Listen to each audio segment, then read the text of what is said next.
ত্রয়োদশ জাতীয় সংসদ নির্বাচনকে ঘিরে কুড়িগ্রাম-৪ আসনে সৃষ্টি হয়েছে ভিন্ন এক পরিস্থিতি। এই আসনে বিএনপি ও জামায়াতে ইসলামী উভয় দলের প্রার্থী হিসেবে চূড়ান্ত হয়েছেন আপন দুই ভাই। এ নিয়ে স্থানীয় রাজনীতিতে শুরু হয়েছে ব্যাপক আলোচনা।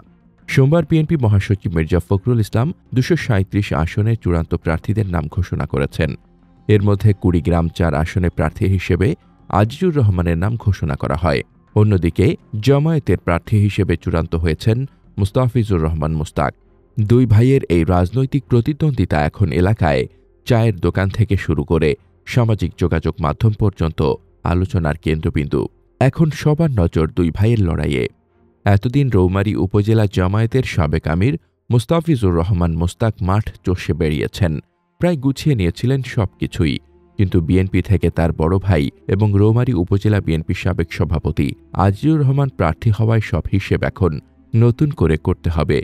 মাঠ পর্যায়ে দুই ভাইয়ের রয়েছে ব্যাপক জনপ্রিয়তা, কিন্তু একই পরিবার থেকে দুটি বড় দলের প্রার্থী হওয়ায় চলছে নানান হিসেব ও জল্পনা কল্পনা।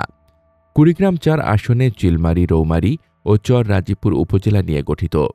এখানে মোট ভোটার সংখ্যা ৩,৩৮,৪১২ জন। এর মধ্যে পুরুষ ভোটার ১,৬৮,৭১১ জন, নারী ভোটার ১,৬৯,৬৯২ জন এবং তৃতীয় লিঙ্গ ভোটার ৯ জন। স্থানীয় রাজনৈতিক বিশ্লেষকরা মনে করছেন আসনটি ঐতিহাসিকভাবে খুবই গুরুত্বপূর্ণ। বিএনপি ও জামায়াত উভয় দলেরই শক্ত ঘাঁটি হিসেবে কুড়িগ্রাম-৪ দীর্ঘদিন ধরে পরিচিত। ফলে দুই ভাইয়ের মুখোমুখি লড়াই আসনটিকে জাতীয় পর্যায়ে আলোচিত আসনে পরিণত করেছে। স্থানীয় এক প্রবীণ রাজনীতিক বলেন, রৌমারী চিলমারির ইতিহাসে এমন দৃশ্য প্রথম। ভাইয়ের বিপরীতে ভাই, এটা নির্বাচনী মাঠে এক নতুন মাত্রা যোগ করেছে।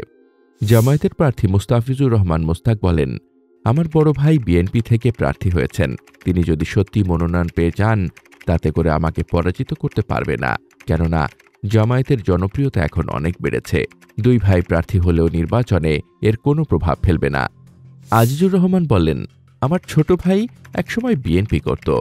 আমার কারণে সে প্রতিষ্ঠিত হয়েছে। পরবর্তীতে জামায়াতে যোগদান করে সেই দলের প্রার্থী হয়েছে।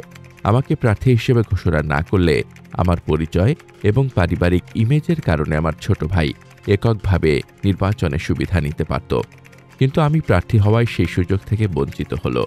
জনগণ আমাকেই চাইছে।